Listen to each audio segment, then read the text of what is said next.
On Sports, I'm Sammy P. Joining me is Coach Jim McGuire, the head baseball coach at Vol State. Coach, how you doing? I'm doing great. I appreciate you having me.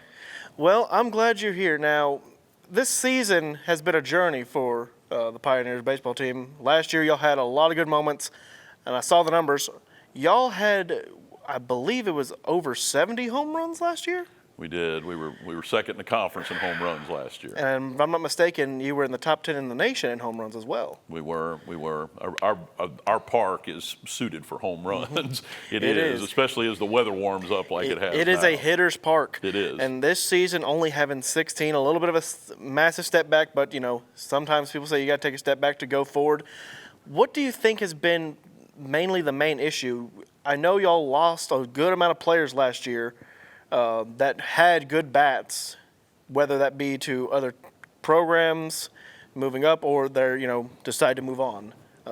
What do you think has been the primary? Yeah, and we did. It was a special group last year. I'm not saying anything negative about our group this year, but the group last year kind of all came together offensively with what we were trying to do approach-wise, and then things started to line up, and we Jace Mizell, our right fielder, hit 18 home runs and led the conference. So that jump-started everything and got it going. And losing all of them, I knew we would have a lack of power this year, but not that much of a lack of power. I mean, we hit some home runs yesterday to kind of get us jump-started, I hope, a little bit going into these last two weekends. But a little bit different type of player, and we don't have as much power, physical power in the lineup as we did last year.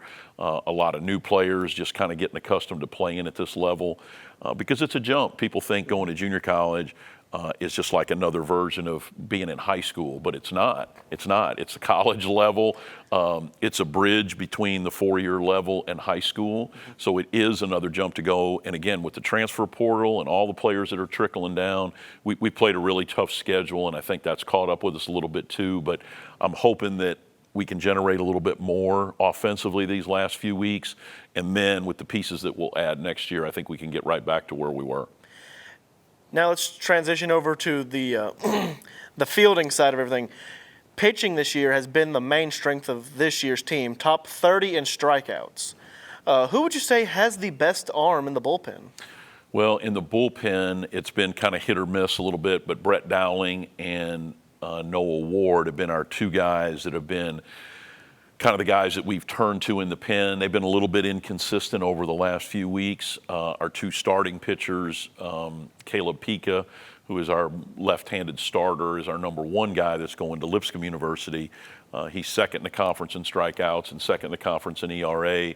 And then Caden Johnson, another left-handed pitcher that's in our rotation, has given us opportunities to win some games that maybe we didn't finish out, I guess is the best way to put it, to be able to hold on. But our bullpen has slowly started to come together and it's started to be a little bit better here as we get down the stretch. But we've kind of lived and died by the strikeout, I guess is the best way to put it. We've walked too many guys. I think that's what's got us in trouble at times. But we have ran some strikeouts up against some teams and done a pretty good job from that end. Now, comparing programs, you were at MTSU before for a little bit, and you have guys on campus today for visits. Not trying to get you in trouble with any violations today. Right. No recruiting violations here. Right.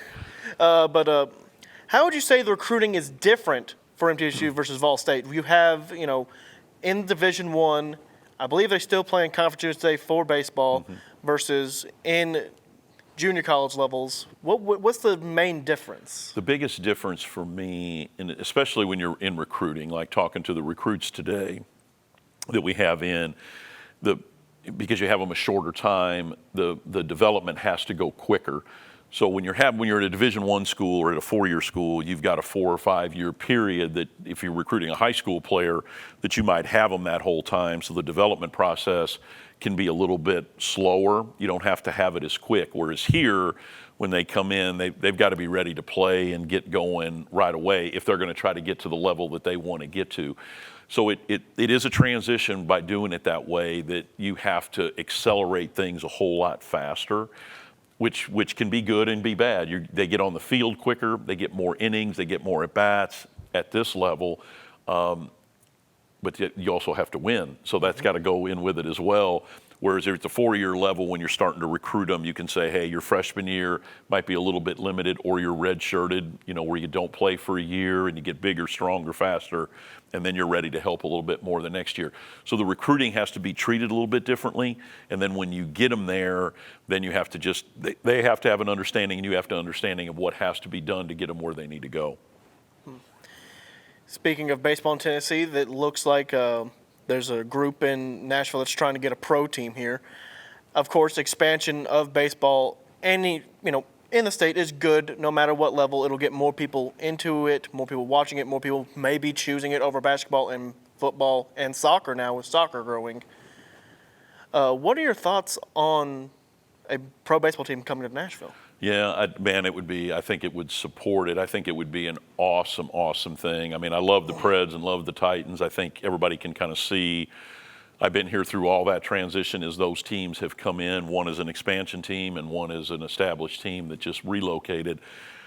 But either way that it would go, I think Nashville would be a tremendous spot. I think the location, the support, everything would be there. I believe the only way, I don't think they're going to get a team to relocate here. I really don't. I think it's going to have to be an expansion team. And I do think there's an expansion from the winter meetings this year that Major League Baseball holds. It was actually in Nashville this year. And I always go up and just kind of people watch a little bit, but also try to listen to what's going on. And Commissioner Manford, did mention Nashville as a possible destination for an expansion team if it comes along. So I do think it could happen, but I think as you see the Oakland A's trying to relocate to Las Vegas, how long a process that's happening, and now they're going to have to move out of Oakland and go to Sacramento for 2 years while the new stadium is being built. So I think if it happens in Nashville, even if they decide today, it would still be 3 or 4 years down the line before you'd actually see a game in the city. All right, Coach, and final question. You've been here for 3 years. 3 years. In your 3 years, who has been your most improved player from the time you got them on campus to the time they left? Not your favorite, not asking that one, but who's been your most improved? Well, that's a tough question because I've seen a lot of guys improve over that 2-year period.